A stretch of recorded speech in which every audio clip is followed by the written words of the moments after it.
Estamos nuevamente, como lo hacemos cada semana, con esta nueva porción. Esta nueva porción del Pentateuco. Estamos estudiando el Pentateuco este año por tercer año consecutivo donde estamos estudiando las porciones del Pentateuco. Y no se nos agota, no se nos agota la profundidad de las riquezas de la palabra de Dios, la profundidad de las riquezas de la sabiduría de Dios para nuestra vida. Así que le damos la bienvenida a todos ustedes a esta nueva transmisión de una nueva porción del Pentateuco. Muy buenos días a todos, un privilegio, como decimos siempre, una bendición estar juntos estudiando la palabra. Esta porción, ¿no?, que como decimos siempre, comenzamos a estudiar el domingo, estuvimos toda la semana leyendo, meditando en ella, y bueno, los sábados por la mañana, el día de reposo, nos juntamos para juntos seguir extrayendo las riquezas y las enseñanzas y las aplicaciones que tiene la Torá para nuestras vidas. La porción de esta semana es la número 21, lleva por nombre Kititzá, en hebreo, que significa cuando tú levantes, ¿sí? Recuerden que siempre está relacionado con el comienzo de la primera frase de la porción semanal. Acá se está refiriendo a cuando tú levantes, cuando tú lleves adelante este número de los hijos de Israel. Las lecturas que abarcan esta porción, Éxodo capítulo 30, versículo 11 al 34-35. Una porción bastante extensa y con muchos temas, mucha diversidad de temas dentro de la porción. Luego tenemos los profetas, Primera de Reyes 18, del 1 al 39, el episodio de los profetas de Baal y Elías. Ezequiel 36, del 16 al 38, las promesas dadas por Dios a Israel, lo que Él va a hacer, después de levantarles, digamos, de alguna manera, o de perdonar el castigo, el pecado de la idolatría. Y del Nuevo Testamento tenemos Lucas 11, del 14 al 20, y 2 Corintios 3, del 1 al 18.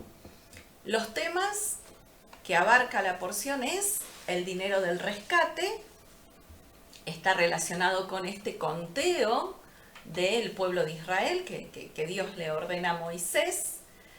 Vemos también en esta porción la descripción del lavacro. Recuerden que estamos en el libro de Éxodo, estamos transitando desde la esclavitud de Egipto hacia la tierra prometida. Y estamos estudiando ya hace un par de porciones estas instrucciones que Dios le da a Moisés con respecto a la construcción del tabernáculo y cada uno de los elementos que debían formar parte de este tabernáculo, como así también vimos la semana pasada todo lo que tiene que ver con la vestimenta, el vestuario, la vestimenta de los sacerdotes. Hoy se va a detener esta porción en la construcción del lavacro, ¿no?, cómo era, dimensiones, características. También Dios da instrucciones a Moisés de que prepare el aceite de la unción y el incienso sagrado que se ofrecía cada día allí en el altar del incienso.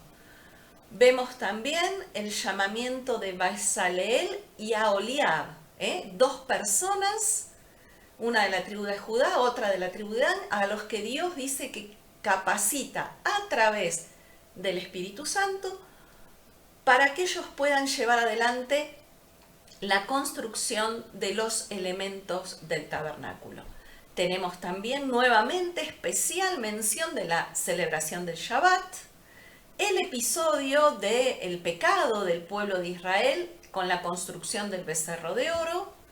Luego tenemos el pacto renovado que va a hacer el pueblo con Dios a través de Moisés producto de haber pecado, la advertencia que Dios le da al pueblo contra la idolatría de Canaán.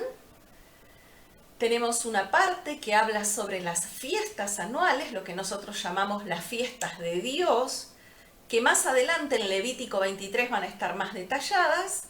Y tenemos por último Moisés y las nuevas tablas de la ley.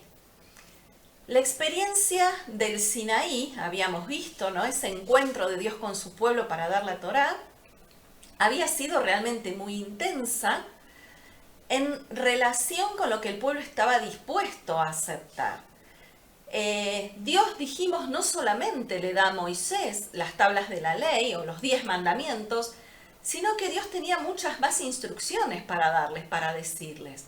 Sin embargo, si recuerdan, el pueblo le había pedido a Moisés que sirviera a él como conducto, que Dios le hablara solo a Moisés y que luego él transmitiera el mensaje al pueblo. El pueblo se negó a que Dios hablara directamente con ellos.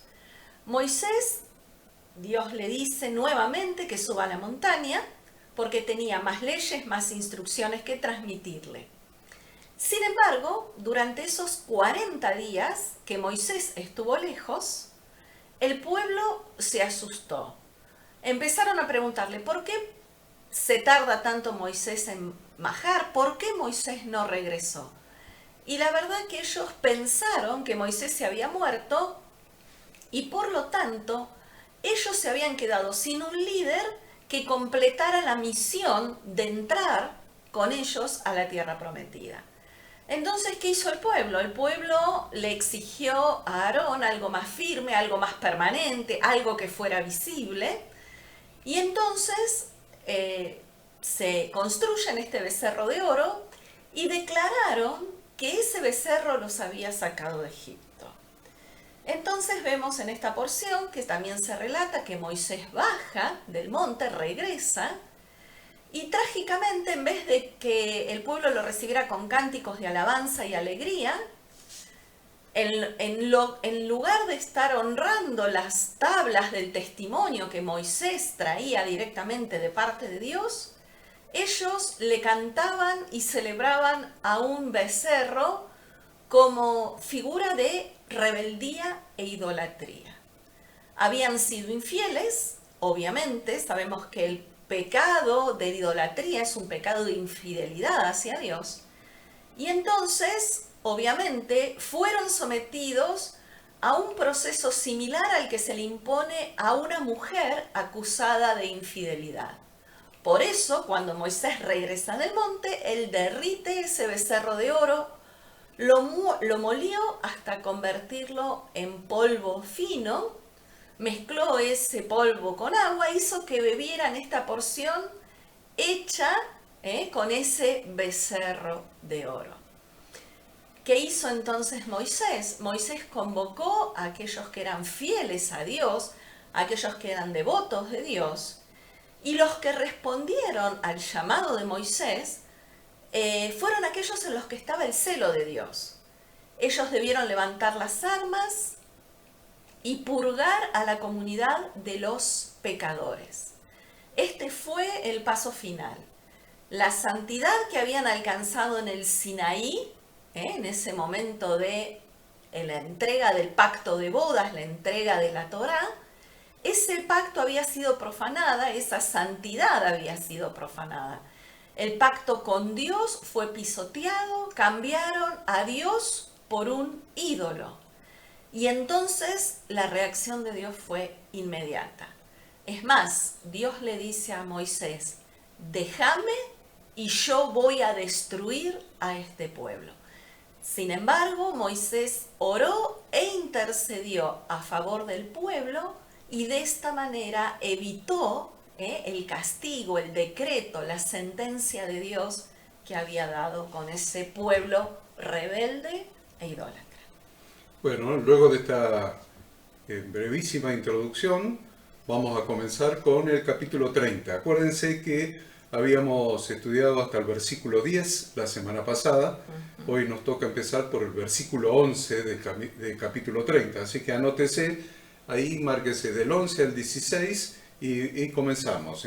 Comenzamos con el censo, que es lo que, a qué se refiere el nombre de esta para allá, Kitizá. Entonces, en estos versículos del 11 al 16, la Escritura nos relata justamente la forma. La forma. Es importante que anoten eso, la forma de realizar el censo. ¿Por qué digo la forma? Porque la Biblia prohibía, la Torá de Dios, prohibía la realización de censos en el pueblo de Israel. Estaba prohibido. Por lo tanto, ¿por qué estaba prohibido? Porque el realizar el censo implicaba evaluar las propias fuerzas para afrontar las batallas eventualmente con las propias fuerzas. ¿Cuánta gente tengo? ¿Cuántos varones de guerra? Mayores de 20 años. ¿Cuántos? Bueno, eso era para evaluar la capacidad de combate con las propias fuerzas. Entonces Dios prohibía realizar censos. Un ejemplo de lo que les estoy diciendo es lo que hizo el rey David. Lo que hizo el rey David está relatado en 2 Samuel, capítulo 24, anote, 2 Samuel 24, para leerlo después, y 1 Crónicas, capítulo 21, para leerlo después también. No obstante, les dejo un versículo. Así empieza el capítulo 21 de 1 Crónicas. 1 Crónicas 21:1 dice: pero Satanás se levantó contra Israel e incitó a David a que hiciese censo de Israel. Es interesante que David hizo un censo incitado por Satanás con el propósito de evaluar sus propias fuerzas de combate. Entonces, Dios no quiere que sus hijos pongan su fe en sus propias fuerzas, sino que pongan su fe en la fuerza de Dios. Lo dijo el apóstol Pablo, que Dios le dijo: bástate mi gracia, porque mi poder se perfecciona en la debilidad, en tu debilidad. Entonces el poder de Dios se perfecciona en nuestra debilidad, porque cuando no podemos, no nos queda otra alternativa que reconocer que lo que sucede es obra de Dios, porque nosotros nos declaramos incompetentes. Al declararnos incompetentes y la bendición surge y la bendición sucede, entonces no fue por nosotros, no fue por nuestra propia competencia, sino fue por la gracia, la misericordia, la bondad de Dios y por el poder de Dios puesto de manifiesto. Es muy interesante eso, porque implica confiar en las promesas de Dios. Entonces el pueblo, Moisés, un hombre de fe, que por la fe rehusó llamarse hijo de la hija del faraón y prefirió los vituperios del pueblo de Dios. Entonces un hombre de fe no estaba dispuesto a confiar en sus propias fuerzas, sino que era un hombre que confiaba en las promesas de Dios. Es importante que entendamos cuáles son las promesas de Dios, porque si Moisés escribió los primeros 5 libros de la Biblia, escribió también Génesis. Y cuando Moisés escribió Génesis, ¿cuál era la promesa de Dios que se encontraba allí en Génesis? Bueno, en Génesis 15:5 recordemos la promesa que Dios había hecho a Abraham con respecto a que su descendencia iba a ser incontable. Cuando le dice, lo llevó afuera y le dijo: mira ahora los cielos y cuenta las estrellas si las puedes contar, y le dijo: así será tu descendencia. Entonces vemos claramente, ¿no?, ahí de alguna manera el cumplimiento de que nosotros debemos depender de las promesas de Dios y no, como decía Horacio, de confiar. El pueblo no debía confiar en sus propias fuerzas ni en cuánto ellos eran. Debían confiar en que Dios había prometido que su pueblo, su descendencia iba a ser incontable como las estrellas del cielo, como la arena del mar. Entonces, ante la instrucción de Dios de hacer un conteo de las personas, entonces, miren lo cuidadoso que es Moisés, lo cuidadoso, y lo cuidadoso que es Dios en su instrucción. En su instrucción, Dios le dice, a ver, vamos a hacer un conteo, pero no vas a contar personas, por varios motivos, no vas a contar personas, vas a contar objetos. Objetos. Y objetos con una característica, vaya anotando esto, no vas a contar personas, ponga ahí en su cuaderno, vas a contar objetos con un propósito y vas a contar objetos con unas características. El propósito y las características. Entonces, vamos a empezar por el final, las características. Las características del objeto es que no van a ser objetos completos, van a ser objetos por la mitad. Medio objeto, medio shekel, medio shekel de plata. No sé cómo dicen en la Reina Valera, medio ciclo, ahí está. Ciclo, la Reina Valera está traducido con medio ciclo, es medio shekel. Medio shekel, o sea, la mitad de un shekel. Es interesante eso, porque no les hace contar a cada persona el shekel completo. Va a donar un shekel y se cuenta el shekel completo. Se va a contar medio. La persona va a donar medio shekel. Y eso tiene mucha importancia. Entonces vamos a desarrollar esto que usted acaba de anotar. Estos puntitos que usted acaba de anotar. Entonces, Ada nos comenta entonces este tema. Bien, entonces ellos debían donar este medio shekel. Para que sepamos, el shekel era una unidad específica de plata del material plata, ¿sí? Del metal precioso, de plata. Esa unidad la instituyó Moisés como moneda de curso dentro de Israel. Y ese shekel equivale a 16 gramos de plata pura. Así que medio shekel equivale, ¿no? O era el equivalente a 8 gramos de plata. Además, esto también tiene un significado espiritual, ¿no? ¿Qué nos dice? El significado de este medio shekel significa que mientras estemos aislados, cada uno de nosotros es una mitad de todo nuestro potencial. Cada uno de nosotros, aislados el uno del otro, en realidad somos la mitad de todo nuestro potencial.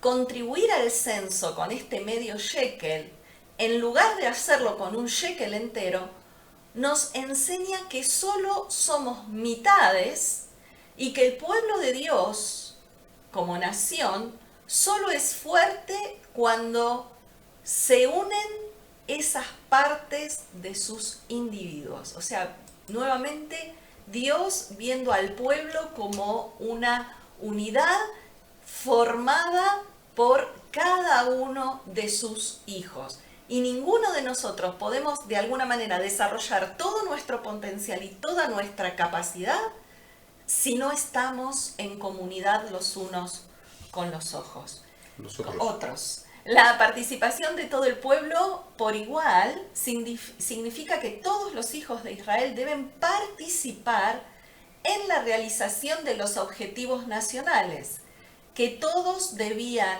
estar incluidos en la contribución. Esto también es importante, todos debían participar. ¿Recuerdan cuando vimos la semana anterior que hablábamos del aceite de la unción y hablábamos de las olivas? Y que todo el pueblo debía contribuir, ¿no? Con ese aceite de olivas puras machacadas. Acá vuelve a hablar del mismo concepto, la necesidad de participar en cuerpo, de juntos alinearnos detrás de un propósito, detrás del propósito eterno de Dios. Todos y cada uno, independientemente de su condición social y económica, tenían que ser socios en partes iguales en la construcción del tabernáculo, el cual existía, obviamente, dijimos, para crear la unión entre Dios y el pueblo.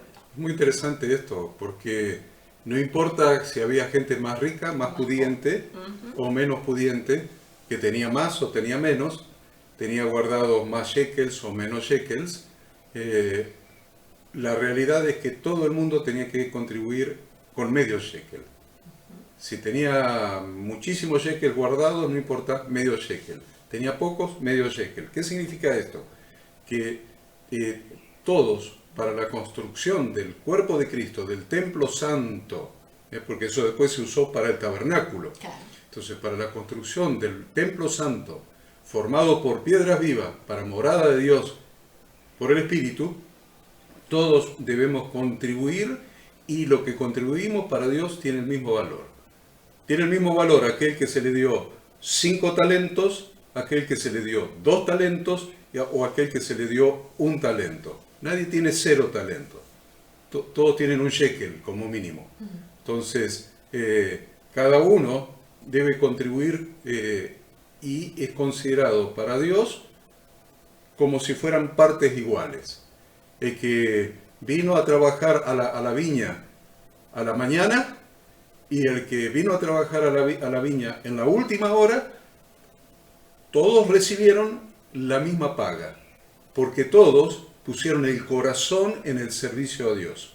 Entonces, la contribución de cada uno, que cada uno va a ser considerada por Dios como una parte que completa el todo de la edificación del tabernáculo. Es muy importante que entendamos esto, porque esto nos evita el pecado, la tentación de considerarnos más que otros hermanos que tienen menos talentos. Acá no hay menos talentos para Dios. Para Dios cada uno va a dar de acuerdo a lo que Dios le dio, pero para Dios cada uno está poniendo una parte proporcional de la construcción del templo para que Dios mismo more por su Espíritu Santo en el templo. Bien. También el término en hebreo, kitizá, no solamente significa, cuando levantes, no significa solamente contar.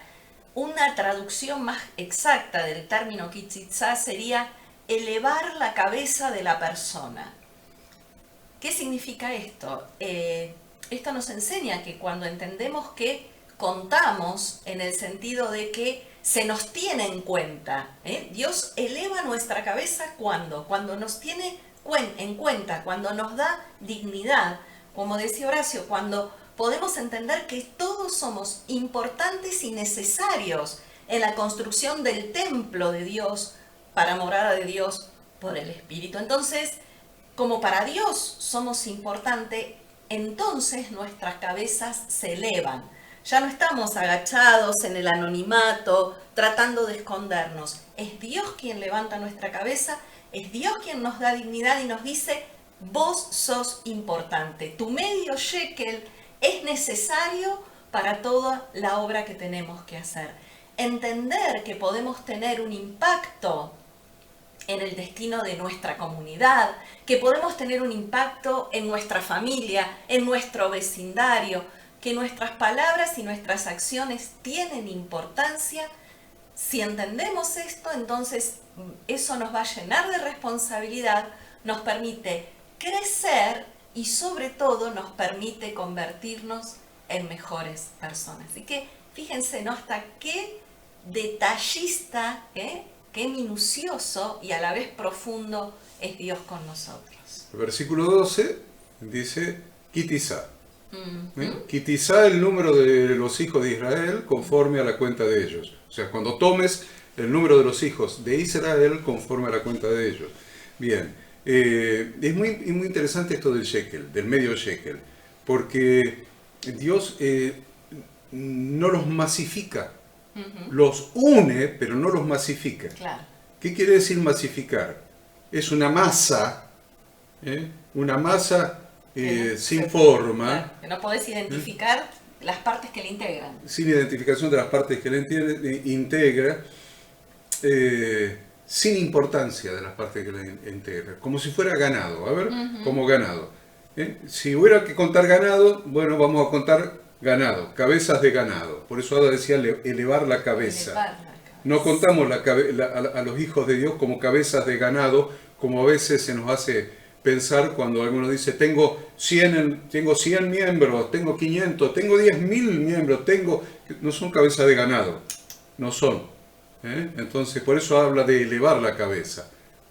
Entonces, no se cuentan las personas como cabeza de ganado. Por eso Dios tiene cuidado en decirlo, vamos a contar a través de un objeto que encima va a ser medio objeto para ejemplificar que son parte de un templo, de un tabernáculo. Entonces, qué interesante que a través de este conteo del medio shekel que cada uno daba, se simbolizaba la pertenencia al pueblo. El que no daba este medio shekel es como que no pertenecía al pueblo. Es muy importante esto, porque la pregunta que nos tenemos que hacer, ¿qué medio shekel estamos dando en la congregación a la que pertenecemos? En esa congregación en la que nos congregamos cada semana. ¿Cuál es nuestro medio shekel que estamos dando? Y no estoy hablando de metal precioso, de la plata, ni de dinero, ni de cosas materiales. ¿Qué estoy dando? ¿Cuál es mi media contribución a la edificación del templo formado por piedra viva? ¿Cuál es mi media contribución a la edificación de ese tabernáculo? Porque la Biblia dice que clarito que ya no somos nuestros, porque hemos sido comprados por precio. ¿Ven? Acá está el precio. Hemos sido comprados. Entonces, el precio que se ha pagado por nosotros nos obliga a glorificar a Dios. Entonces, la pregunta es, ¿cuál es tu medio shekel que estás dando a la construcción del tabernáculo donde te estás congregando? Ya sabes que no sos un shekel entero. Ya sabes que no sos un individuo importante, que está dentro de la congregación para ser importante, para ser honrado, para ser destacado. No. Estás para integrarte a los demás, porque cada uno está poniendo nada más que medio shekel para completar un todo, para construir el tabernáculo, para que Dios more en el tabernáculo. ¿Qué estás dando? ¿Cuál es tu medio shekel que estás dando? ¿Cuál es tu contribución? ¿Cuál es tu don puesto al servicio? ¿Cuál es tu talento puesto al servicio de la congregación de Yahweh? La pregunta es doble. Nosotros en nuestro ministerio hemos adoptado el lema dar formación bíblica para multiplicar y edificar la iglesia de Dios, de nuestro Señor Jesucristo. Dar formación bíblica para multiplicar y edificar. Entonces, la pregunta es, ¿cuánto has multiplicado la iglesia y cuánto has edificado la iglesia? Multiplicar y edificar. ¿Cuánto has multiplicado, cuánto has edificado? ¿Cuánto has multiplicado significa a cuánta gente evangelizaste? Eso es multiplicar. ¿A cuántos evangelizaste? Y edificar significa cuál es tu contribución para la mutua edificación dentro del cuerpo de Cristo. La mutua edificación, la exhortación mutua. ¿Cuál es tu contribución que haces semanalmente? Porque eso es lo que está hablando esta para allá. Está hablando de contribuir con tu medio shekel para ser contado dentro de la congregación de Dios. Porque no los contaba como personas. Los contaba por lo que el medio shekel que estaba dando. Si no estaba dando medio shekel, no era contado. Entonces, ¿cuál es tu medio shekel que está dando para la multiplicación y la edificación de la iglesia? Para la evangelización y la edificación. Es muy importante eso, porque somos contados por el medio shekel que damos. Bien, excelente. Versículos del 17 al 21. Nos describe aquí el lavacro, ¿sí? Se los voy a poner en pantalla al lavacro. Ahí, exactamente. El lavacro es otro de los elementos, ¿no?, que formaban parte de este tabernáculo. Esto estaba en el atrio exterior. Teníamos el altar de bronce, que era el altar de sacrificio, y a continuación teníamos este lavacro, este recipiente. Era nada más y nada menos que un recipiente que contenía agua, que tenía una base de bronce. ¿Y quiénes usaban el lavacro? Los usuarios del lavacro eran los sacerdotes para hacer lavamiento antes y después de realizar el servicio.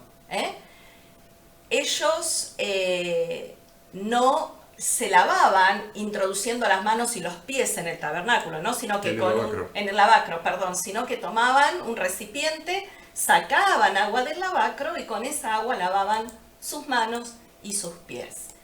La gravedad de que los sacerdotes no se lavaran las manos se relaciona con la posibilidad de que ellos entraran al servicio sagrado del tabernáculo con el mismo estado mental que tenían para cualquier otra tarea común. Es decir, ¿cuál era el objetivo de este lavamiento? Básicamente que la persona, antes de iniciar su servicio a Dios, tomara conciencia de la santidad de la tarea que estaba por hacer. Fundamentalmente Dios quería evitar que lo sagrado se vuelva rutina. También representa o simboliza, ¿no?, este momento de transición de lo ordinario a lo extraordinario. El momento mismo durante el cual adquirían una valoración de la santidad del lugar, del momento que estaban haciendo las cosas y de su rol. Y la verdad es que ese mandamiento sigue siendo actual hasta el día de hoy. Muchos pueden decir, no, eso era para los sacerdotes, el lavacro. Ahora no tenemos tabernáculo, ni siquiera hay templo, ¿no? En Jerusalén.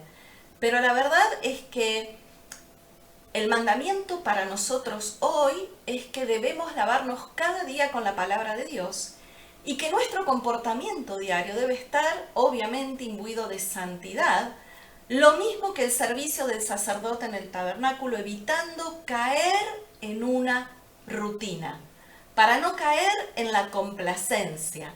Es esencial la preparación adecuada, porque siempre la santidad requiere preparación. Es interesante porque esto sacaba, como dice Ada, al sacerdote. Acuérdense que todos nosotros somos sacerdotes. Sí. Somos un reino de sacerdotes y gente santa. Un reino de sacerdotes y gente santa. Y lo hablamos muchísimo toda la semana pasada. Entonces, todo creyente es un sacerdote. Ahora, todo creyente pasa por el altar de bronce, que es la cruz de Cristo. En el altar de bronce es perdonado de sus pecados, es redimido por la sangre derramada del Cordero. Pero todo el pueblo puede ser redimido, todo el pueblo puede llegar hasta el altar de bronce, pero no todo el pueblo puede pasar del altar de bronce hacia adelante, hacia el santuario, hacia el tabernáculo, hacia el lugar santo y santísimo. Ahora, para pasar al lugar santo, que donde el sacerdote ejerce su ministerio, acuérdense, el lugar santo es donde el sacerdote, donde todos los sacerdotes, a su tiempo, en su orden, ejercen su ministerio, pero para llegar a ejercer el ministerio hay algo que está en el medio, entre el altar de bronce y el altar de bronce. Esperen que voy a buscarle una imagen, porque es importante que usted lo entienda esto, porque si no vamos a estar siempre dando vueltas sobre lo mismo. Miren, ahí usted tiene el altar de bronce. Al principio, ¿ven? Entra, están los corderitos ahí, ven las ovejas, qué sé yo, entonces se va al altar de bronce, que es símbolo de la cruz. Pero después, donde usted tiene esa flecha, ¿ve que hay una flecha ahí? Bueno, ahí entra al lugar santo y al lugar santísimo. Pero entre el altar de bronce y el lugar santo hay, ¿ven?, un recipiente, como un fuentón. Bueno, ese es el lavacro. No se puede un sacerdote, usted es un sacerdote, yo soy un sacerdote, todos los creyentes somos sacerdotes, somos un reino de sacerdotes y gente santa, llamados no a quedarnos en el altar de bronce, no solamente en la redención, el perdón de los pecados, sino que somos llamados a entrar al servicio sacerdotal dentro del lugar santo. Pero para entrar al servicio sacerdotal, en el medio Ahí ven, está el lavacro. Debemos ser lavados para servir. Y el lavacro representa la palabra de Dios. Representa la palabra de Dios, representa las sagradas escrituras, representa la Torá. Representa la Torá que no es solamente los 5 libros de Moisés, representa la Torá que es desde Génesis hasta Apocalipsis, donde están todas las instrucciones de Dios para nuestra nueva vida y para que podamos ser un reino de sacerdotes y gente santa. Entonces, en la palabra de Dios nos lavamos para entrar al servicio. ¿Por qué necesitamos pasar por ese proceso? Porque si no se convierte en una rutina. Y muchas veces vemos que las cosas en nuestra naturaleza humana se convierten en rutina. Cuando uno es empleado de una empresa, hace rutinariamente su labor. Su trabajo. Va a cada día a las 8 de la mañana, si está en una oficina, supónganse, y a las 8 de la mañana agarra el bibliorato y empieza a procesar la documentación en los programas, los software de contabilidad. Y si trabaja en la fábrica, a la mañana ya sabe, agarra, se pone la ropa de trabajo, prende la máquina y se pone a procesar lo que tiene que procesar. Se convierte en una rutina, ni lo piensa, ni lo piensa. Entonces Dios quiere que evitemos que nuestro servicio sacerdotal se transforme en una rutina, que ni lo pensemos. A ver, vamos a entrar, a ver, entramos.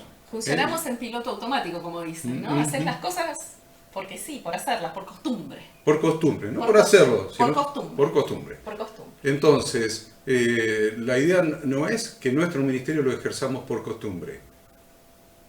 Porque es fácil, ven a los sacerdotes, entran ahí, lo tienen en la pantalla, ¿ven? Entran y van directamente donde está la flecha, el lugar santo, ponen los panes en la mesa de los panes, se lo comen cada Shabbat, prenden el incienso, cambian, preparan la menorá, le ponen el aceite y listo. Y Dios dijo, no, esto no lo vamos a hacer así, esto no lo vamos a hacer así. Esto vamos a hacer que pasen por un proceso. Ya todos han pasado por la cruz de Cristo, bueno, pero ahora hay un proceso intermedio, para que esto no se convierta en rutina. Es el lavacro, el lavamiento por la palabra, el renovar esa unción, el renovar esa revelación que el Espíritu Santo nos da a través de la palabra. El renovar esa meta, ese objetivo, esa visión. Y esa conciencia de que lo que estamos haciendo es un servicio a Dios, es una tarea santa y que por lo tanto decíamos hoy no tiene repercusiones, todo eso que hacemos para servir a Él tiene repercusiones sobre las personas, entonces no lo podemos hacer como una rutina sin la conciencia de la santidad y la responsabilidad que implica nuestro servicio a Dios. Entonces, es como que en la iglesia se va ascendiendo como una empresa.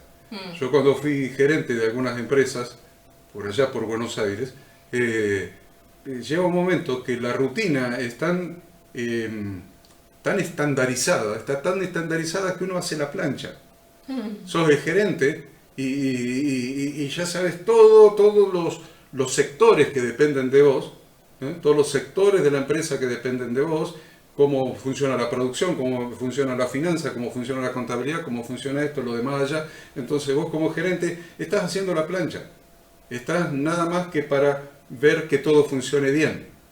Entonces sí que se convierte en una rutina y a veces cómoda. A veces una rutina cómoda.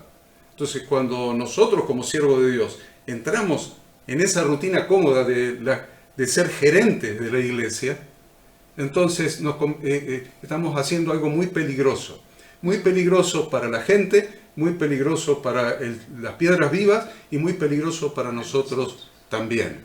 Porque cuando el servicio a Dios se transforma en una rutina, casi como en un trámite, se desvaloriza de tal manera que se transforma en una pesada obligación que hay que cumplir semana tras semana, una obligación una obligación semana tras semana y tengo que ir, y soy el pastor principal de la iglesia, y soy el copastor, y soy el líder de lo que sea, y voy cada semana, y ya sé cómo se hace, y todo esto funciona en automático.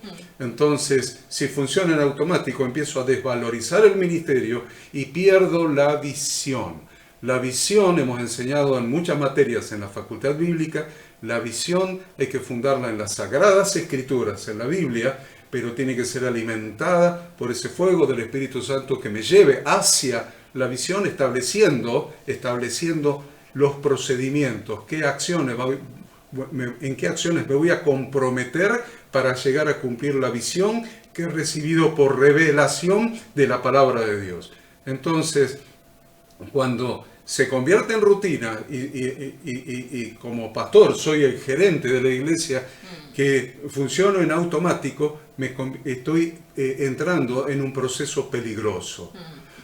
Entonces sucede que deja de fluir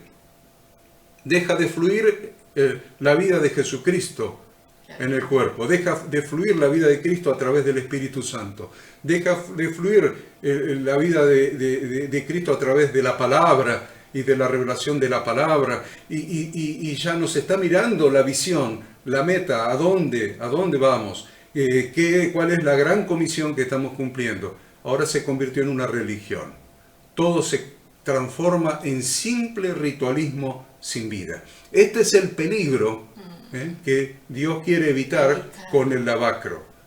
Antes de entrar, te vas a lavar en la palabra, vas a renovar la visión, vas a renovar el compromiso, vas a renovar el fuego la pasión y la gratitud. Dar gracias a Dios porque te honró en el ministerio. Te honró en el ministerio. Eso lo dice Pablo también. Dar gracias a Dios porque te honró. Me tuvo por fiel. Doy gracias a Dios que me tuvo por fiel, dice Pablo, para ponerme en el ministerio. Para ponerlo en el ministerio. Entonces, cuando estás en el lavacro, en esa meditación, en ese lavamiento de tus manos y tus pies. Manos quiere decir acción. Pies quiere decir camino. Entonces, cuando estás renovando la acción que vas a realizar como sacerdote y el camino que te va a llevar en el servicio dentro del lugar santo, estás renovando, entonces vas a recibir y vas a tener conciencia, tomar conciencia de la honra del ministerio, de la altísima honra con que Dios nos ha honrado de ponernos en el ministerio. Es muy importante tener en cuenta, porque en la consagración de los sacerdotes, Aarón y sus hijos primero fueron bañados completamente, en Levítico 8:6. Entonces decía la vez, en el primer momento que iban a entrar en su función sacerdotal. Fueron lavados en el altar de bronce. Es el símbolo. Fueron lavados. Fueron lavados. Pero el símbolo es, antes de entrar en el camino sacerdotal, primero hay que pasar por el lavamiento de la sangre de Jesucristo. Una vez y para siempre. Pero en el desarrollo de su ministerio, los sacerdotes cada día debían lavarse la mano y los pies. Ahora, ¿no les parece parecido a lo que dijo Jesús? Jesús dijo, el que está lavado, se lo dijo a Pedro cuando le quiso lavar los pies. Entre ellos no se lavan, ven en una rutina, estar con el Señor una rutina, no importa cómo entremos a la cena. Entraron a la última cena, a la más importante de todas las que habían tenido con Jesús. Jesús dijo, cuánto he anhelado, cuánto he deseado tener con vosotros esta cena, esta Pascua, cuánto lo he anhelado, cuánto lo he deseado. Ellos entraron como venían, con las patas sucias. Interesante. Se había convertido su sacerdocio en una rutina, en un trámite, en una religión. Entraron así con las patas sucias, con los pies sucios, digamos, para entenderlo correctamente. Para los que son de otros países y nos ven, los pies sucios. Así entraron, y así se sentaron a la mesa, y así estaban sirviendo, en la cena más importante que tuvieron con el maestro. El maestro tuvo que ceñirse una toalla en la cintura y empezar a lavarle los pies, porque ellos habían transformado el servicio en una rutina. Entonces Jesús le tiene que decir a Pedro, el que está lavado, el que está lavado, el que pasó por el altar de bronce, no necesita sino lavarse los pies, pues está todo limpio, y vosotros limpios estáis, aunque no todos. ¿Y cómo estaban limpios? Eso está en Juan 13. Ahora, en Juan 15, Jesús les aclara cómo estaban limpios. En Juan 15 les aclara, ya vosotros estáis limpios por la palabra que os he hablado. Ahí tienen el lavacro de la palabra, que te limpia. Y algo que te agrego es que justamente este lavacro estaba hecho con los espejos de bronce pulido de las mujeres israelitas. Esos espejos que ellas habían traído de Egipto. En esa época no existían, como decimos siempre, el espejo de vidrio, era una pieza de bronce pulido y ahí ellas se podían ver. Lo que nos habla también, ¿no?, de las características de la palabra como un espejo. Cuando nos miramos en la palabra de Dios, se reflejan nuestras impurezas y entonces ahí podemos reconocer cuán sucios estamos, cuán pecadores somos, y ahí se empieza a producir nuestra transformación y apartamiento para el servicio a Dios que vamos a ejercer en el lugar santo. Y eso lo dice 2 Corintios. Anótese ahí, 2 Corintios 3:18. Miren qué claro se nos está haciendo el Nuevo Testamento a la luz del Antiguo Testamento. Por eso el Antiguo Testamento no está abolido, no está crucificado, no está nada, está vigente. Y el Antiguo Testamento nos enseña a entender. La única manera de entender cabalmente el Nuevo Testamento es a través del Antiguo, conociendo y estudiando el Antiguo Testamento. En 2 Corintios 3:18 nos habla del lavacro. Dice, por tanto, nosotros todos, mirando a cara descubierta como en un espejo, ahí tienen el lavacro, mirando a cara descubierta como en un espejo la gloria del Señor, somos transformados de gloria en gloria a la misma imagen como por el Espíritu del Señor. Entonces es muy importante eso, sí. No, que tal vez tengamos conciencia de lo que decimos siempre, ¿no? Ver al tabernáculo no solamente como un conjunto de elementos que cumplían una función, que todos ellos tipifican a Yahshua, porque también el lavacro, al simbolizar la palabra, Yahshua es la palabra. Nunca nos olvidemos de ver también al tabernáculo, y lo decimos siempre, como un camino espiritual que Dios quiere que hagamos. Recorrer ese camino que al final nos va a llevar a la misma presencia de Dios. Y entender esto, que mientras que en el altar de bronce hay salvación, dijimos figura del sacrificio de Cristo, figura de la cruz de Cristo, en el lavacro hay purificación. Podríamos decir que el altar de bronce es el comienzo de nuestro caminar en la vida de Cristo, ¿no? Somos perdonados por nuestros pecados por el sacrificio de Cristo. Pero a partir de allí empezamos un camino de transformación y de crecimiento, un trabajo de purificación que se va a hacer cuando logramos pasar del altar del sacrificio al lavacro.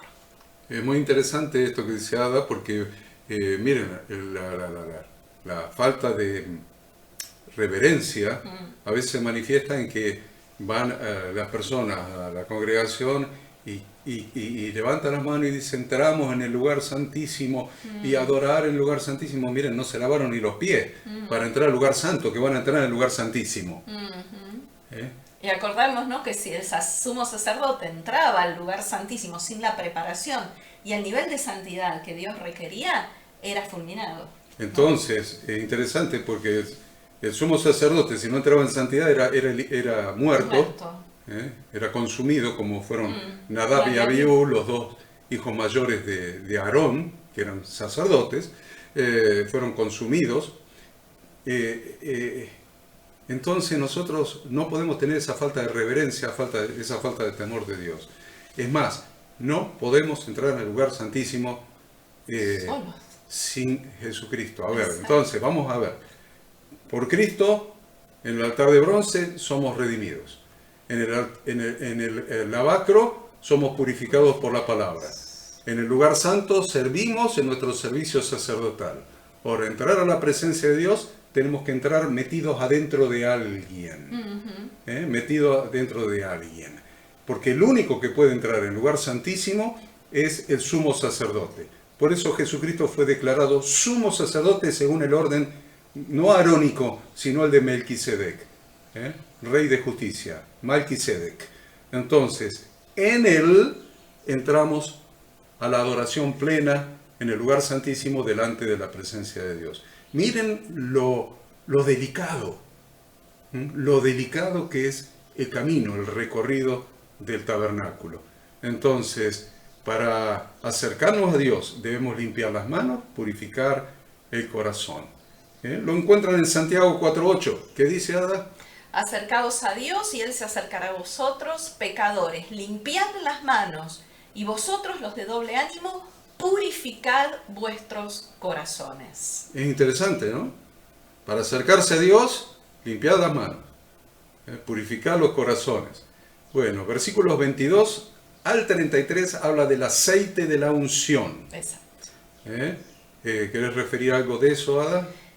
Bueno, sí, era un aceite específico, muy importante. Ese aceite, Dios le da las instrucciones a Moisés de cómo lo debía construir, cómo lo debía fabricar, y ese aceite se iba a usar para ungir y consagrar tanto las vasijas, o sea, los elementos del tabernáculo, como también para ungir a Aarón y a sus hijos para que pudieran hacer sus funciones. Y para ungir a los en reyes. En el futuro, claro. A los reyes, de reyes. La dinastía davídica. Exacto. Siempre los reyes, lo vamos a ver a Samuel ungiendo a Saúl, lo vamos a ver a Samuel ungiendo a David. Bien.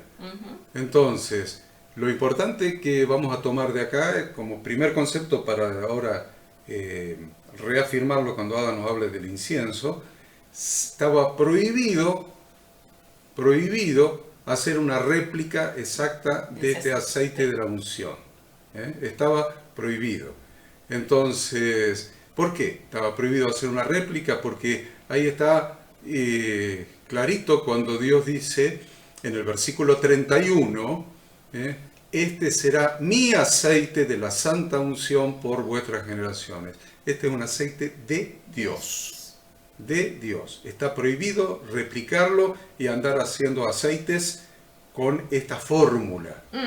No quiere decir que nosotros no podemos ungir con aceite a un enfermo, como dice la Escritura. Sí, podemos ungir con aceite a un enfermo porque así lo manda la Sagrada Escritura en el Nuevo Testamento.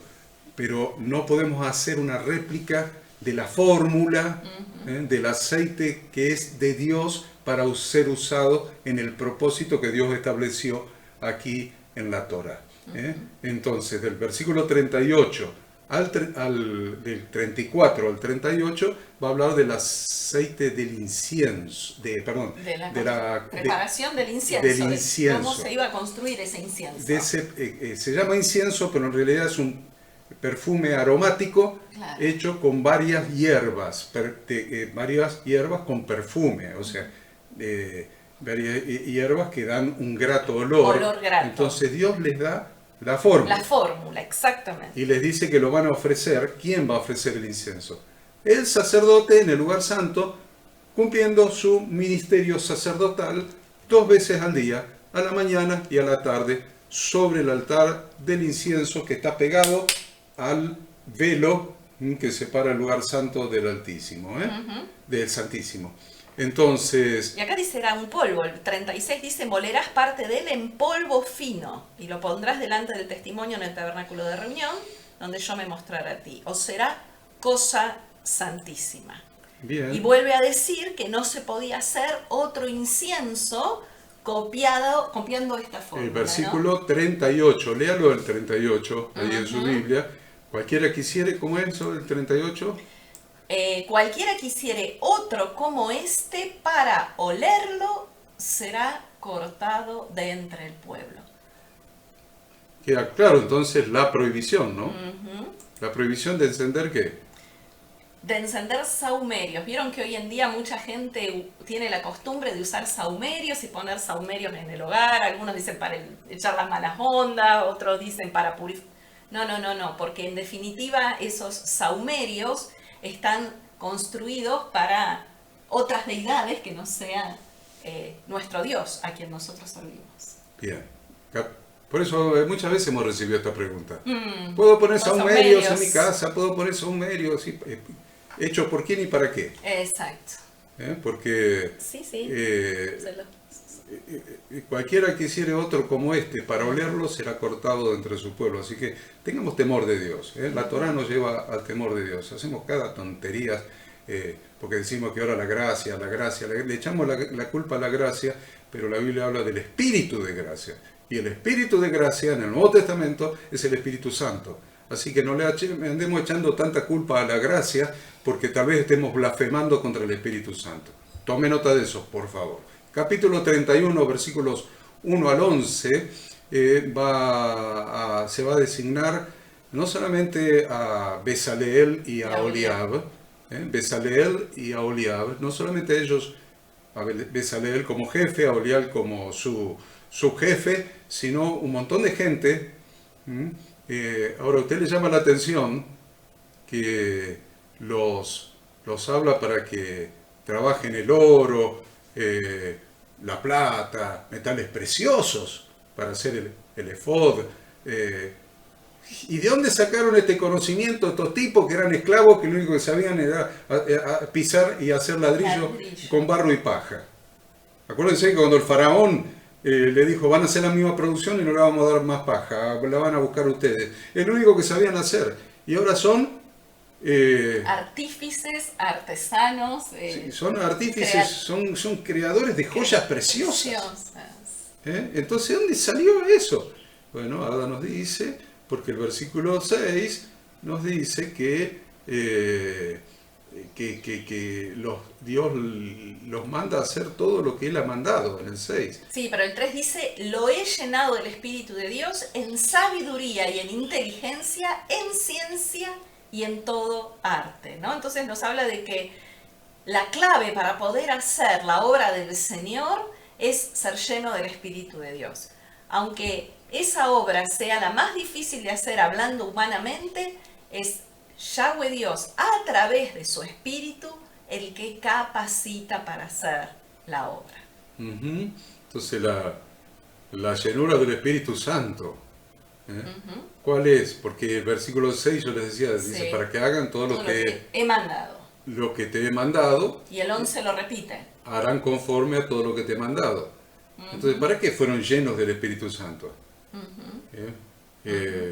No voy a dar metáforas para no herir susceptibilidades, pero la verdad es que el Espíritu Santo de Dios los da para cumplir su perfecta voluntad, como sea y en lo que sea.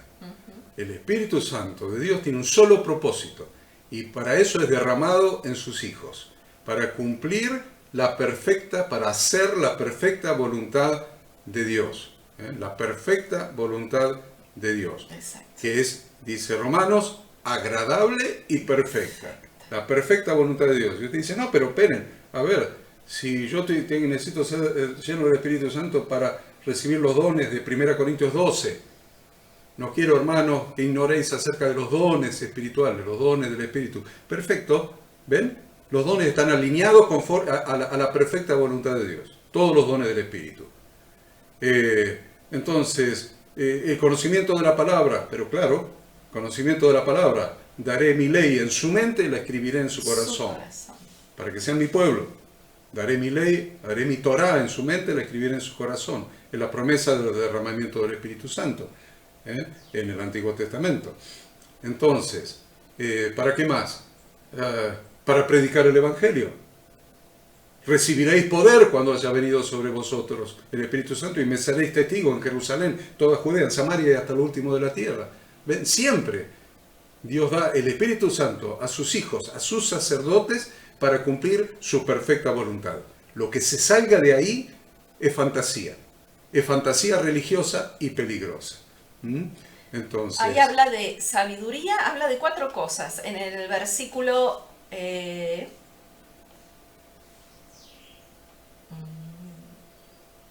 Bien. En el versículo 3. ¿3? Sí, y lo he llenado del Espíritu de Dios en sabiduría y en inteligencia, en ciencia y en todo arte. Exactamente. Entonces, la sabiduría tiene que ver con el conocimiento procedimental, es decir, saber cómo hacer las cosas. Sabiduría es saber cómo. Inteligencia tiene que ver con la capacidad intelectual que Dios da para aprender. Ciencia es el conocimiento de cosas que solamente Dios conoce. La ciencia es conocimiento, ¿no? Pero es el conocimiento de Dios. Y arte es la capacidad de hacer las cosas de una manera delicada y hermosa. Uy, qué importante lo que está diciendo Ada. Porque Dios nos ha dado, por la unción de su Espíritu Santo, nos ha llenado, nos ha dado sabiduría, inteligencia, ciencia y todo arte. Subraya el versículo 3, subráyelo. Y lo he llenado del Espíritu de Dios, en sabiduría, en inteligencia, en ciencia y en todo arte. Entonces, sabiduría, dice Ada, es saber hacer las cosas. Sabiduría, procedimental. Sé el procedimiento. Ay, pero no sé cómo hacer. Dios te llena de sabiduría por su Espíritu Santo, que es el procedimiento. Se necesita gente con sabiduría. 1 Corintios 12, del 7 al 11, donde están los dones del Espíritu. Se necesita gente con sabiduría que sepa el cómo. Sobre la base de la palabra de Dios, no como yo hice, la experiencia que tuve, a mí me parece. Yo estudié en la facultad bíblica, estudié en la Universidad de Buenos Aires, en la Universidad de Córdoba, y sé cómo se hace. No. Sobre la base de la palabra de Dios, las instrucciones de Dios contenidas en su palabra, cómo se hace ante las diferentes circunstancias de la vida, necesitamos consejeros bíblicos que sean sabios, o sea, que sean entendidos en sabiduría, que tengan palabra de sabiduría, como dice 1 Corintios 12. Saber cómo hacer las cosas para poder hacerlas y poder aconsejar. La inteligencia es la capacidad intelectual para aprender, para estudiar claro. La Biblia, estudiar y aprender, inteligencia. Claro. O sea, la segunda cosa. La tercera dice la ciencia. Ciencia es el conocimiento que es atributo de Dios. Dios sabe todas las cosas. Entonces, cuando Dios te da espíritu de su espíritu, te da la capacidad de conocer cosas que Él conoce, que Él solo conoce. Y arte es lo que necesitamos en las iglesias. Saber las cosas, hacer las cosas con delicadeza, con hermosura. Con palabras, sean tus palabras sazonadas con sal. Con gracia y sazonadas con sal. Llenas de gracia y sazonadas con sal. Después busquen en la concordancia estos textos que les mencionamos, que no los tenemos anotados. Nuestras palabras deben ser con gracia y sazonadas con sal. Quiere decir ejercer el ministerio sacerdotal de una manera delicada y hermosa. Y también arte, relaciono yo arte con creatividad, porque el arte es la capacidad de expresar y de justamente crear cosas que antes no existían. Y en versículos 12 al 17... ahí habla todo de la importancia del día de reposo. Interesante que está hablando del censo del medio shekel para la construcción del tabernáculo y el servicio sacerdotal, y resulta que acá mete el Shabbat en el medio. Otra vez, dijo mi abuelita, otra vez sopa de arroz. Otra vez sopa de arroz, otra vez el Shabbat metido acá. Otra vez el día de reposo activo para tener una cita especial con Dios. Pero si estamos haciendo el censo. No, pero si estamos sirviendo en el tabernáculo. Estamos construyendo el tabernáculo. Hay algo más importante que construir el tabernáculo. Dios se lo mostró, el tabernáculo que está en el cielo, se lo mostró a Moisés en el monte Sinai. Y ahora Moisés baja y estamos construyendo el tabernáculo. ¿Qué día de reposo ni día de reposo? Vamos a construir la morada para Dios. No hay día de reposo que valga. Por eso Dios en su sabiduría inspiró a Moisés a escribir esto en este lugar. En este lugar, exactamente. ¿Por qué? Para que entendamos que ese día de encuentro especial con Dios, ese día semanal de encuentro especial con Dios, es más importante que cualquier otra labor, aunque tengamos la excusa que lo estamos haciendo para Dios. No, nos juntamos el día de reposo, el sábado, para pintar la iglesia. Estamos construyendo el templo para Dios, el tabernáculo. No podemos descansar en Shabbat. Hermano, estás pecando. Pastor querido, estás pecando. Estás pecando. Estás desobedeciendo al Señor. Te estás saliendo de su reino. Te estás saliendo de su congregación. Te estás saliendo de su pueblo, por más líder que seas. Estás pecando. es más importante en este caso mi visión y lo que yo creo que tengo que hacer que lo que Dios dice. Es grave, es grave. Entonces acá está diciendo, están construyendo el tabernáculo, el día de reposo hay que dedicarlo a Dios. Ahora, ¿y qué explicación le podemos encontrar espiritual a esto? Espiritual es que el día de reposo, el séptimo día, que lo apartamos y lo dedicamos a Dios, es un tabernáculo de tiempo. Hay dos tabernáculos. Hay un tabernáculo físico que fue el que construyeron en el desierto y que después fue reemplazado por el templo de Salomón, ese tabernáculo físico, que después fue destruido en el año 70 por el general romano Tito, y que hoy es la congregación de Dios formada por piedras vivas. Miren cómo la congregación es el templo y es el tabernáculo. El tabernáculo físico es la congregación, pero hay un tabernáculo espiritual. Y ese tabernáculo está construido por tiempo. Es el tabernáculo hecho por tiempo, con tiempo. La materia prima es tiempo. La materia prima son segundos, minutos, horas. Es tiempo.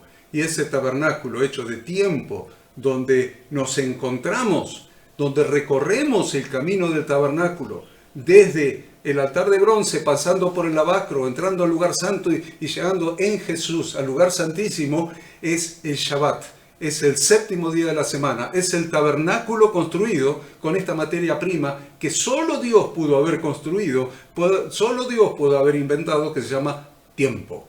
Es el tabernáculo de tiempo. Por eso, no importa lo que estés haciendo. Ay, estoy, el sábado vamos a levantarlas vamos a hacer los cimientos para el salón, para las reuniones, es servicio a Dios, vamos a hacer los cimientos. No, hermano, estaban construyendo el tabernáculo en el desierto y Dios le dice, no hay excusa que valga. Hay un tabernáculo de tiempo, construido con tiempo, que hay que respetar, que es el tiempo que le dedicamos al Señor y hacemos espiritualmente el recorrido del tabernáculo. Anote esto, por favor, porque la gente mayoritariamente no lo tiene presente, ignora esto, por eso no lo respeta, por eso no lo guarda, por eso no hace lo que Dios hizo en Génesis. Dios terminó la obra el sexto día y el séptimo día lo apartó, lo bendijo y lo guardó. Lo apartó, lo bendijo y lo guardó. Dice, yo quiero un día bendecido por Dios. A ver, ¿qué? Hay un día bendecido por Dios. Es ese día. Es ese tabernáculo de tiempo. Dios lo apartó, lo bendijo y lo guardó. Lea Génesis. Lea Génesis. ¿Quiere un día donde la bendición de Dios está derramándose a raudales? Bueno, aproveche ese día y dedíquelo a Dios. Y el 13 es muy importante, porque dice, guardaréis mis días de reposo, porque es señal entre mí y vosotros, ¿no? Entonces, es una señal de que Dios nos apartó de entre los demás pueblos, nos separó para Él, nos separó para su servicio. Como decíamos, dedicar un día completo a Dios no teniendo otro pensamiento. Y esto, justamente haciendo esto, apartarnos del mundo, de las actividades diarias, dedicarlo a Dios, es realmente, eso nos pone una señal que nos hace diferentes a todo el resto de la gente. Nos pone una señal de pertenecer a Dios. Entonces, conclusión. Anote esta conclusión también. Anótela. A ver, esta conclusión. El día de reposo. Guardar, apartar el día de reposo para Dios. ¿Te perjudica o te beneficia? Dios lo hizo para ponerte un mandamiento más pesado. No puedo abrir el negocio, no puedo hacer esto, no puedo hacer lo demás allá. Lo puso para ponerte una obligación pesada sobre tus hombros, una carga incómoda, pesada, una obligación religiosa, o lo hizo para tu beneficio. Es la pregunta, esa es la pregunta clave que tenemos que contestar en este punto. ¿Lo hizo para perjudicarte o para beneficiarte? Entonces ahora vamos a entender por qué Jesús dijo lo que dijo. Jesús en Marcos 2, 27, 28 dijo, el día de reposo fue hecho por causa del hombre. Para el bien del hombre. Quiere decir para deleite. beneficiar al hombre, para que sea delicia para el hombre, para que se llene su espíritu de la presencia de Dios, para que sea sanado, para que sea reenfocado aún psicológicamente, mentalmente, espiritualmente, almáticamente, sentimentalmente, familiarmente. Esa cena familiar del día de reposo donde está toda la familia junta ese viernes a la noche. ¿Dios lo hizo para perjudicarte o para beneficiarte? Esa es la pregunta. No, ¿qué día de reposo ni día de reposo? Dios lo hizo para beneficiarte. Por eso Jesús dijo, el día de reposo fue hecho por causa del hombre. Porque si no el hombre sale disparado para cualquier lado, es un desastre. Se aparta de Dios, ni siquiera un día en la semana. Ya con que vaya 2 horas a la iglesia y haga un ritual ya se conforma. No, acá es otra cosa. El día de reposo fue hecho por causa del hombre y no el hombre por causa del día de reposo. No es para poner una obligación al hombre. Hay que cumplir el día de reposo porque es más importante que el hombre. No, acá está diciendo no, al revés. Dios considera al hombre más importante, por eso hizo al día de reposo para beneficiar al hombre. Y para tener un encuentro con Él, una cita. Acordémonos que el día de reposo es una cita con Dios. Es un moed. Una cita, un encuentro. Entonces, por eso el versículo 28 dice, por tanto, el Hijo del Hombre es Señor aún del día de reposo. ¿Qué quiere decir el Señor del día de reposo? Él es el Señor del día de reposo. ¿Querés tener un encuentro con el Señor del día de reposo? ¿Querés tener un encuentro conmigo? Vení a mi casa y vas a tener un encuentro conmigo. ¿Querés tener un encuentro con el presidente de la nación? Anda a la Casa Rosada y vas a tener un encuentro con él. O la Quinta de Olivos, vas a tener un encuentro con él. ¿Querés tener un encuentro con Jesucristo? Vení a su día, porque Él es el Señor del día de reposo. Exacto. Vení a su día, vení a su casa y vas a tener un encuentro con Él. Anoten esto, por favor. Capítulo 32. Sí, termina el 31, el 18 al 31 dice, y dio a Moisés, o sea, Dios dio a Moisés, cuando acabó de hablar con él en el monte de Sinaí, 2 tablas del testimonio, tablas de piedra, escritas con el dedo de Dios. Entonces, ¿por qué son del testimonio? Porque estas 2 tablas son testigos de la voluntad de Dios con relación a su pueblo. Son testigos.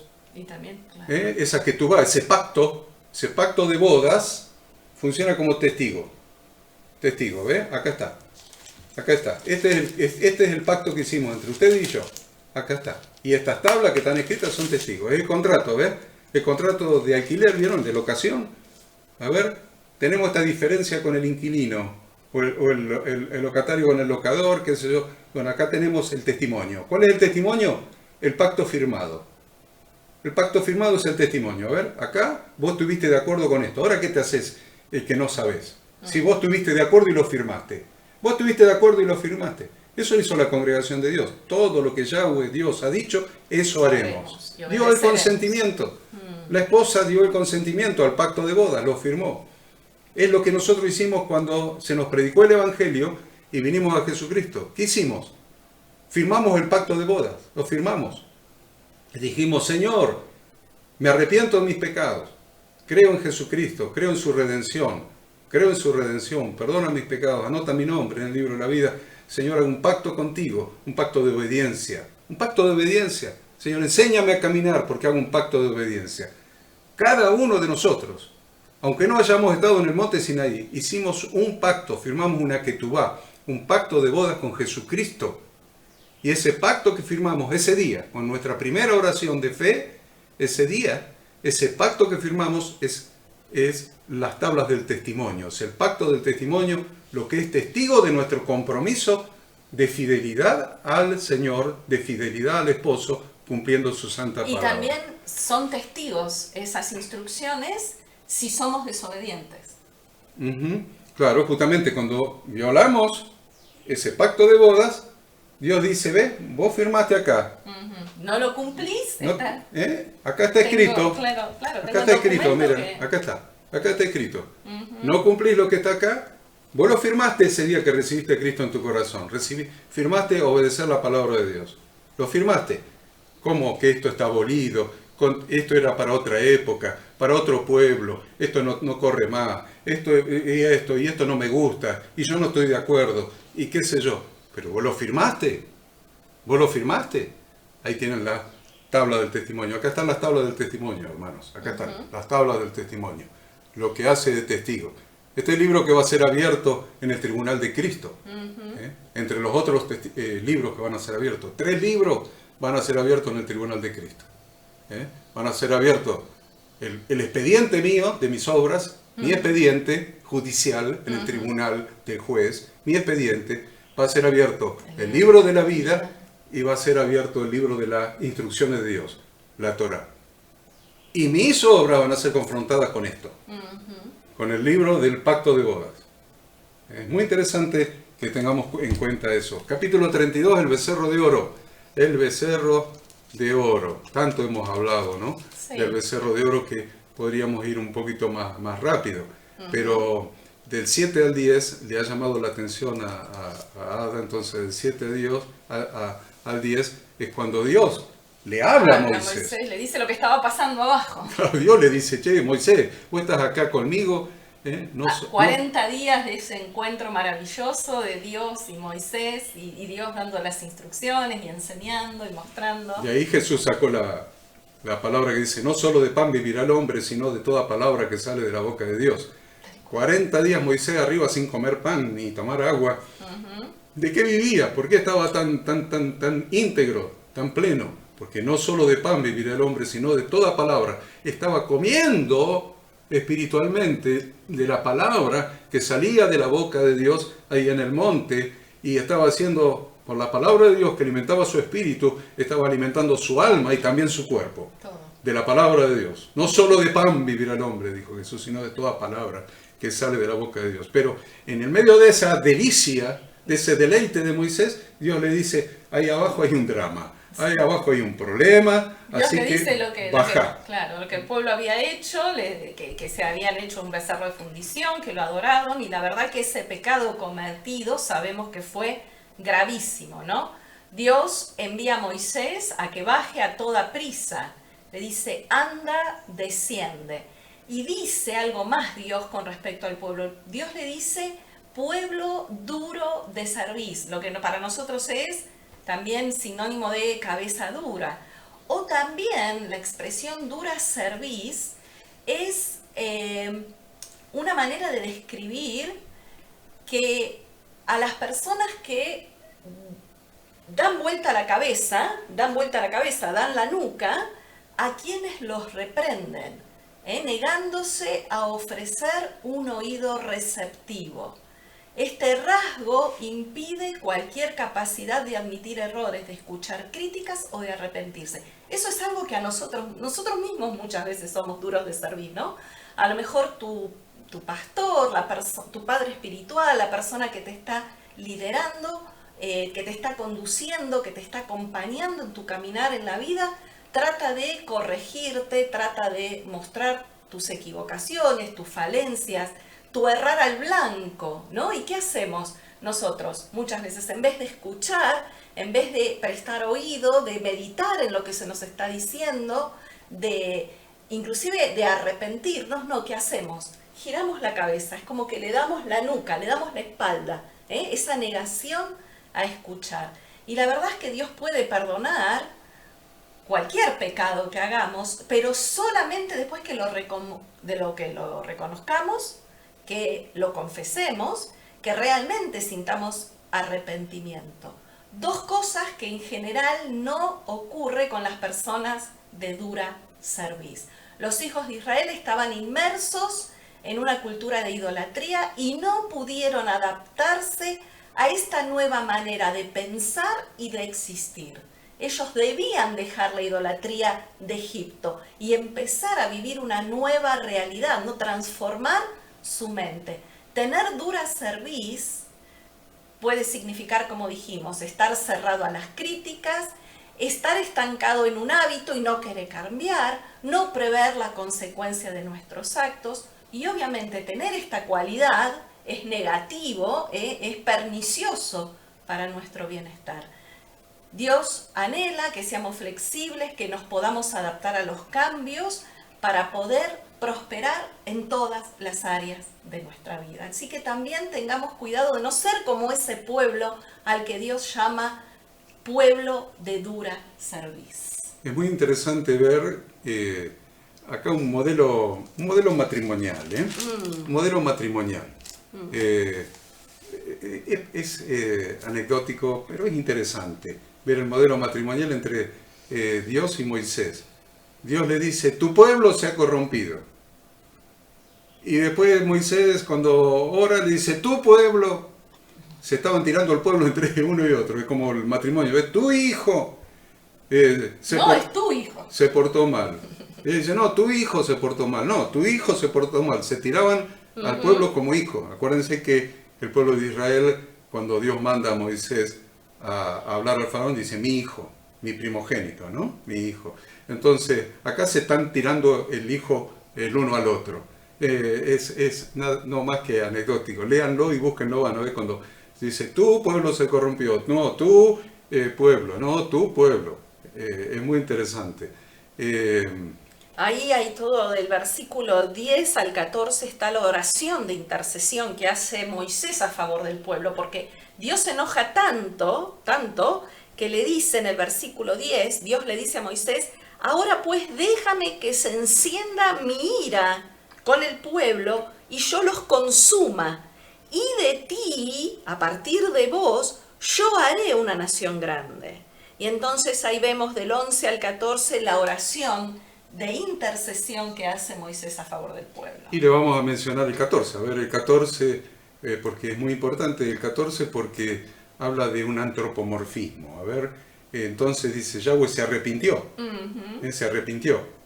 Sí. Como Dios no es hombre para que mienta, ni hijo de hombre para que se arrepienta. Él dijo y no lo hará, habló y no ejecutará, dice la Biblia. Entonces dice, Yahweh se arrepintió del mal que dijo que debía de ser a su pueblo. ¿Cómo se explica esto, Ada?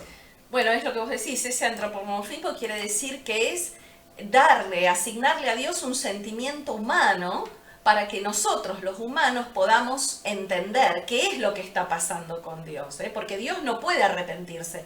Su palabra dice que Dios no se arrepiente. Lo da como un antropomorfismo, se le asigna a Dios características o emociones o sentimientos humanos para entender lo que había pasado.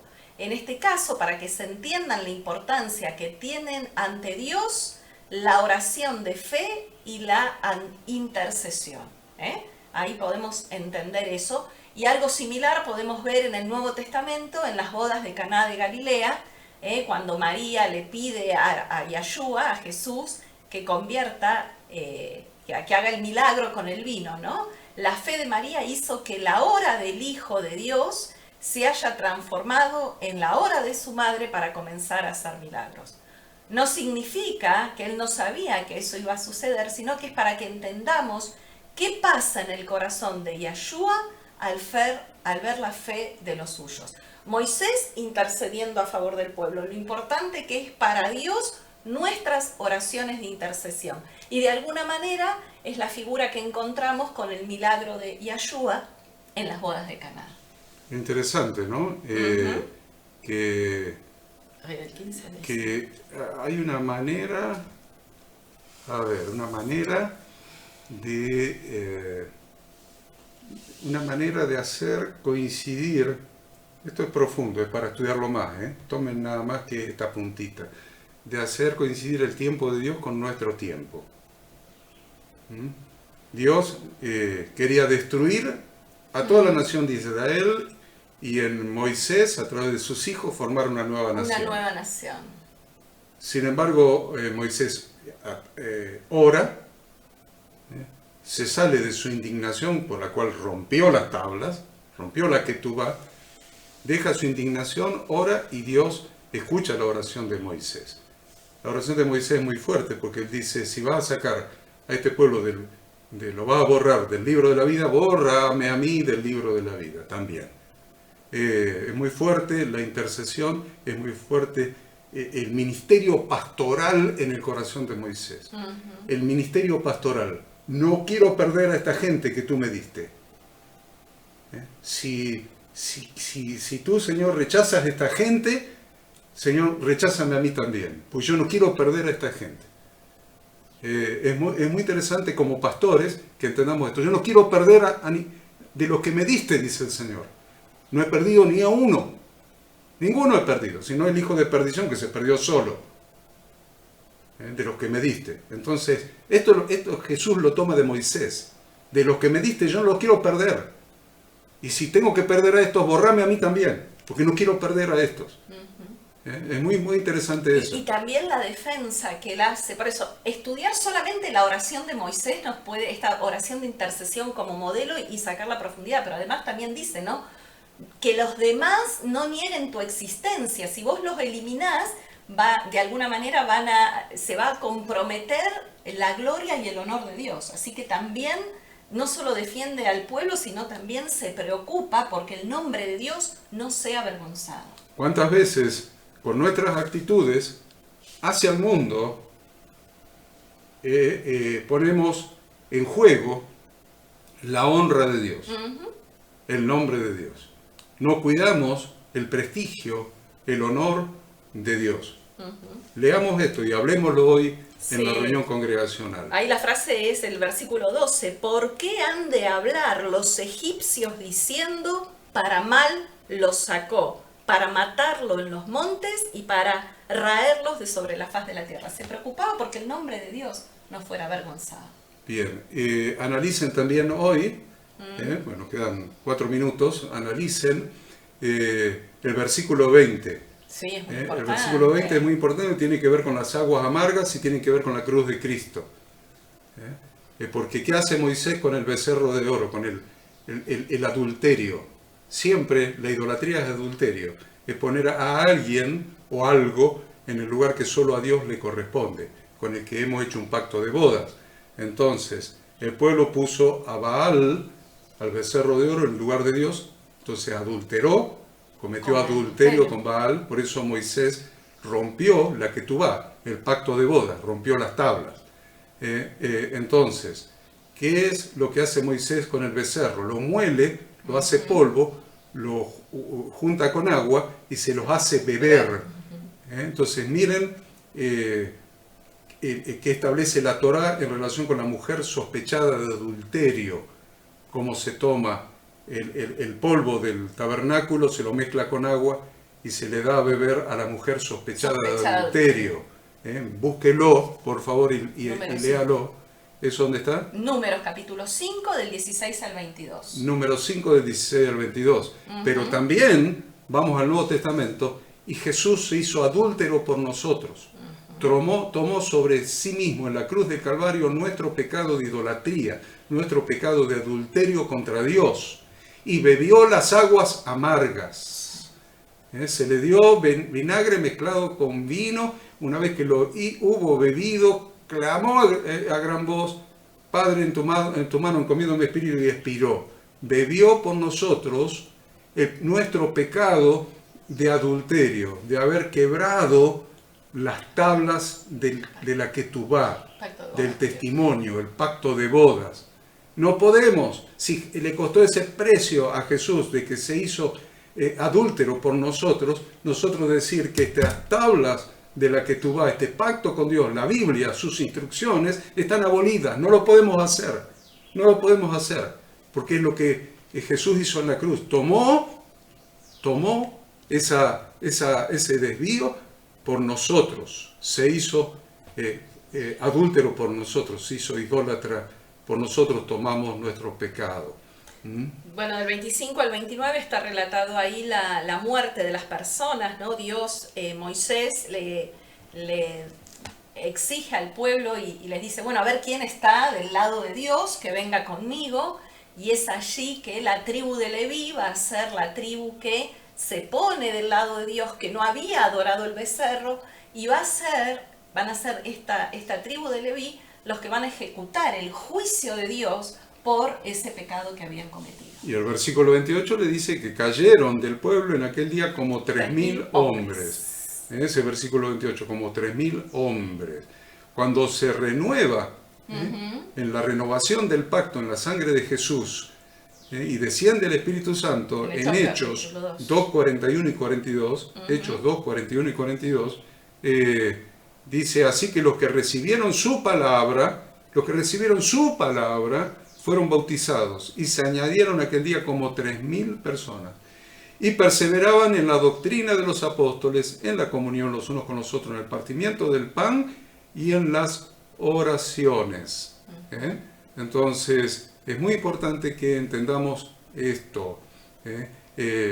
La maldición por la desobediencia, la maldición por apartarse de la palabra de Dios, el pacto que habían hecho un rato antes, en los capítulos anteriores, trajo la muerte de como 3.000 personas, y ahora cuando el Espíritu Santo da la Torá de Dios en nuestra mente, la escribe en nuestro corazón, el día de Pentecostés del año 30 en el Nuevo Testamento, lo que sucede es 3.000 habían muerto acá, 3.000 fueron redimidos por la palabra de Dios y el sacrificio de Cristo en la cruz del Calvario.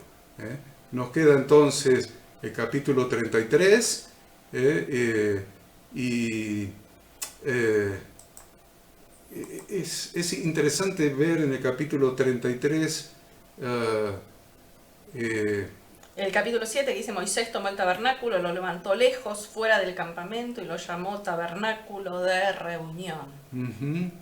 Entonces, hay que dar armada la estructura de funcionamiento de la congregación de Dios, la forma de relacionarse con Dios. El que los conduce es Jesucristo, porque dice, Dios, saquen mi tabernáculo, mi presencia del medio del campamento. Adelante de ustedes va a estar mi ángel, va a estar Jesucristo que lo va a conducir a la tierra prometida. Entonces, ahora cualquiera que quiera hablar conmigo o consultar, que salga al tabernáculo, a la presencia. Entonces, acá hay un secreto muy grande que también nos llevaría un par de horas de explicarlo, pero la verdad es que queda establecida la forma para nosotros hoy, la estructura de funcionamiento de la congregación de Dios y la forma de relacionarnos con Él. El que nos conduce es Jesucristo, el ángel de Yahweh. Pero Yahweh sigue en medio de ellos en el tabernáculo. Entonces, hay que decidir si buscarlo a Dios o no buscarlo a Dios. Ahora, si yo decido buscar a Dios, el camino, solo camino, el único camino, es Jesucristo. Es el camino de retorno al Padre. Hechos 4:12. En ningún otro hay salvación, porque no hay otro nombre bajo el cielo dado a los hombres en que podamos ser salvos. Y diría, de lo último que tal vez es que con respecto al capítulo 34, ahí tenemos dos cosas muy importantes, que son las nuevas tablas, porque Dios ahí en el 34:1 dice, Jehová le dijo a Moisés, alízate 2 tablas de piedra como las primeras, porque las primeras Moisés las rompe al bajar de la montaña y ver el becerro, la adoración. Dice Dios, y escribiré sobre esas tablas las palabras que estaban en las tablas primeras que quebraste. ¿Qué pasó con el pueblo? El pueblo hizo teshuvá. El pueblo hizo teshuvá. Entonces, siempre que haya un genuino arrepentimiento bíblico en nuestro corazón, Dios da una nueva oportunidad de renovar el pacto. Es lo que vino a hacer Jesucristo. Pero acá ya había sucedido. Hubo un pacto con las primeras tablas. Hubo una renovación del pacto con las segundas tablas, que tampoco el pueblo las cumplió, violó ese pacto de bodas. Por eso Jesucristo vino a renovar el pacto de bodas. El esposo, Jesucristo, vino a renovar el pacto de bodas y dijo la noche que fue entregado, esta es mi sangre de la renovación del pacto de bodas que por vosotros es derramada. Vino a renovar el pacto de bodas. Pero se requiere de nosotros permanentemente, no la vez que recibimos a Cristo en nuestro corazón y refirmamos el pacto de bodas ese día, sino que se requiere diariamente ese arrepentimiento, esa teshuvá permanente, ese arrepentimiento bíblico, porque Dios, ante el verdadero arrepentimiento bíblico, siempre da una oportunidad, siempre da una nueva oportunidad de estar y seguir caminando en ese pacto de boda que hemos firmado con él. Y por eso en este mismo capítulo 34 vemos ahí cuando Moisés le dice a Dios que lo quiere ver, Dios le dice te voy a poner en la hendidura, pero ahí están, no nos da el tiempo, pero ustedes estudien los llamados atributos de misericordia de Dios, justamente por esto que estás diciendo, ¿no? Esta voluntad de Dios de estar dispuesto a perdonar siempre y cuando la persona reconozca su pecado. Nos podría llevar bastante tiempo, pero háganlo, porque ahí Dios se describe a sí mismo. Vemos estos atributos del carácter de Dios.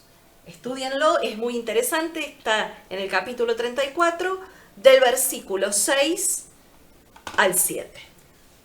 Muy bien, hemos llegado a los apurones, si se dieron cuenta. Quedó un montón, pero hemos llegado a los apurones muy a terminar esta transmisión.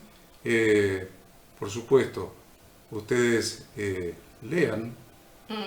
Sigan reunidos. Sigan reunidos. Edifíquense mutuamente. Y escudriñen la palabra de Dios. Tanta riqueza. Este es el tercer año que estamos dando el ciclo completo. Y no sé, nos llevaría a lo mejor 100 años más. Hasta que Él regrese lo vamos a hacer. Y después, en el milenio, lo seguiremos haciendo con Él. Va a ser Yeshua que nos esté enseñando Torah. Vamos a repetir lo que sucedió en esos 4 años aproximados de ministerio terrenal de Jesús, donde estuvo enseñándoles la Torah de su Padre a sus discípulos y a las multitudes. Y bueno, esa experiencia la vamos a vivir. ¿Seguro? Lo vamos a vivir durante 1000 años, cuando Él regrese, y desde Sión la Torah saldrá y la palabra de Dios de Jerusalén. Dios los bendiga, Dios los guarde, que tengan en este día un hermoso día de cita con Dios, de adoración y de comunión en este tabernáculo de tiempo que es el Shabbat. Bendiciones. Shalom.